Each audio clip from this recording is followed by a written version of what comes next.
Quand les fachos vont s'occuper d'elle, il faudra la défendre. Mais de quoi ou de qui parle-t-il? Eh bien, c'est une déclaration de Mélenchon, le défenseur des grandes causes, et il aime traiter des sujets qui sont importants. Et là, lors d'une, je ne sais pas, d'un petit frichti en plein air, il déclare: la communauté juive écoute des gens qui la manipulent. Quand les fachos vont s'occuper d'elle, il faudra la défendre. Estimation du chef de file LFI Jean-Luc Mélenchon. Alors moi, je suis surpris. Donc, il y a qu'un seul cerveau dans la communauté juive, il y a qu'une seule orientation, il y a qu'une seule. C'est quand même très bizarre et curieux, cette identification comme ça. Mais en tout cas, ce qui est certain, c'est que c'est lui qui allume le feu, c'est lui qui a foutu le feu au bâtiment, mais il vous promet de vous sortir des flammes. Et ça, c'est quand même pas mal. Donc, c'est lors d'une allocution où il a fait cette petite déclaration. Alors, qu'est-ce que nous dit l'article ? La communauté juive écoute des gens qui la manipulent quand les fachos vont s'occuper d'elle. Alors, il part du postulat que les fachos, on ne sait pas trop de qui il est question.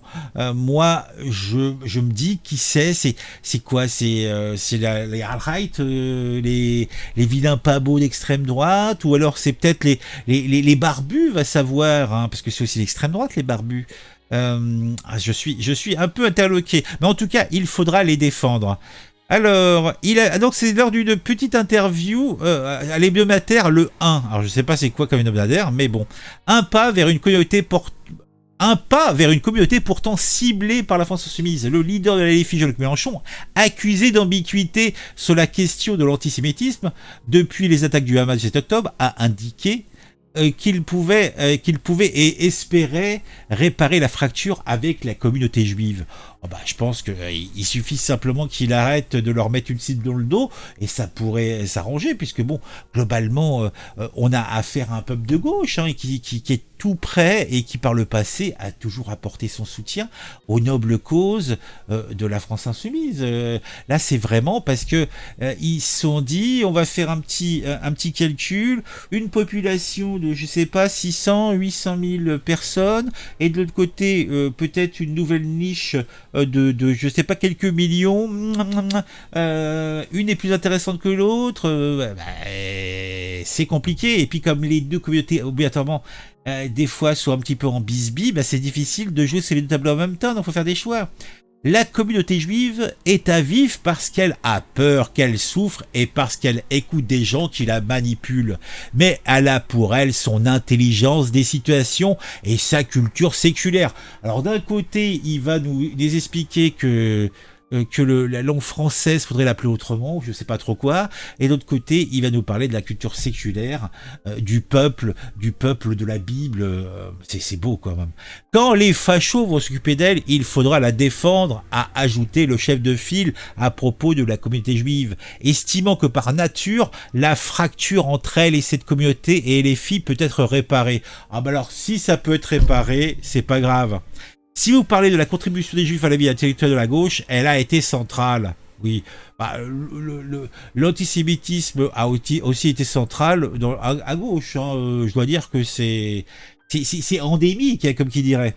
Sur la question de l'antisémitisme, l'ancien sénateur socialiste estime que la LFI a pu commettre des erreurs. Oh, ils ont pu commettre des erreurs. Bon. Dans la moyenne que tout le monde commet. Alors, c'est jamais de pardon pour les adversaires, mais pour eux et pour leurs copains. Mais ils sont toujours à pardonner. C'est incroyable. Hein. Ils font les pires saloperies, les pires immondices, mais on peut arranger les choses. Mon Dieu. Alors, récemment, Jean-Luc Mélenchon a été qualifié de salopard antisémite par le député socialiste Jérôme Guedj, qui fut longtemps un de ses proches. Jean-Luc Mélenchon avait répondu en le qualifiant notamment de lâche de cette variété humaine que l'on connaît tous, les délateurs. Mais il y a un sous-texte bizarre quand même, hein, bizarre. Hein. L'intéressant est de le voir s'agiter autour du piquet où le retient la laisse de ses adhésions, avait ajouté ce dernier, précisant au passage que les adhésions de Jérôme Guedj étaient le socialisme et non sa judéité. Bon, dis donc. d'accord. Il a également été rapproché à Jacques Mélenchon d'estimer que, contrairement à ce qu'il dit, à ce que dit la propagande de l'officialité, l'antisémitisme reste résiduel en France. Eh ouais. Le leader de LFI avait écrit cette phrase sur son blog l'année dernière, alors que les actes antisémites avaient augmenté dans le pays dans la foulée des attaques du 7 octobre. Bah, de toute façon, il change d'avis. On a qu'à voir les compilations de vidéos de ses déclarations depuis une dizaine d'années, voire une quinzaine d'années. Il dit tout et son contraire sur pas mal de sujets. Donc le mec est dans un mode opportuniste où il se remet en question beaucoup trop souvent.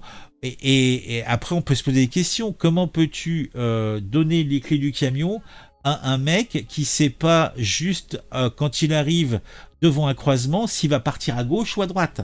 C'est pas possible. Il faut un minimum tenir un objectif et tenir un itinéraire. Avec un mec qui change tout le temps d'avis comme ça, ça me paraît difficile. On va mater un petit peu. Donc, justement, le post sur X et les réactions des gens. Nous ne sommes pas manipulables. Jean-Luc Mélenchon, ne comparez pas notre niveau avec celui de tes électeurs et miliciens, quand même. Pourtant, c'est actuellement la LFI, le premier parti antisémite et islamo-compatible de France. On ne peut nier que certains à l'extrême ou ultra-droite puissent être antisémites. Mais chez LFI et associés, c'est carrément dans leur ADN. Et surtout, ils ont bonne conscience. Hein. Le vilain ultra-droiteur, eh bien, il se sent sale de penser ça, d'avoir des idées sombres. Mais un militant de la LFI ou associé, en fait, il pense avoir la bonne vision des choses et ne se remet pas en question. Bah oui, c'est ça qui est dramatique. C'est l'absence de remise en question. Jean-Luc Mélenchon, à la minute même où tu seras élu, tes électeurs et miliciens massacrant les juifs, tu ne sauveras donc aucun juif puisque le contrôle t'échappera complètement. Avec les fachos, au moins la France sera sauvée. Simple calcul des risques, Jean-Luc. Eh ben dis donc. Dans le langage LFI, facho égale français, de souche patriote. Ah bon? La gauche est antisémite par nature. Mélenchon, la gauche adorateur de Marx, est un nazi antisémite. Eh ben dis donc. N'ayez jamais confiance au marxisme. Hein. Ah, il s'y connaît bien en manipulation de communauté. Mussolini, ce gars, c'est Mussolini. Et après, il traite de facho les gens qui ne sont pas d'accord avec lui. Ce parti est horrible. Eh ben. Les juifs savent très bien qui sont leurs ennemis. Mélenchon en fait partie. Confiance. Remplace juif par musulmane dans sa phrase et tu as exactement ce que fait Papy Méluche depuis des années. Ah. Oui, ça marche aussi, effectivement. Bon, je pense que j'ai résumé ma pensée sur le sujet. Hein. Donc, on se retrouve très vite. Dites-moi en commentaire ce que vous pensez de tout ça. Est-ce que vous êtes d'accord ou pas d'accord hein. C'est intéressant de pouvoir en discuter 5 minutes. Allez, à très vite, le petit j'aime, le petit commentaire, et puis abonnez-vous si ce n'est pas encore le cas.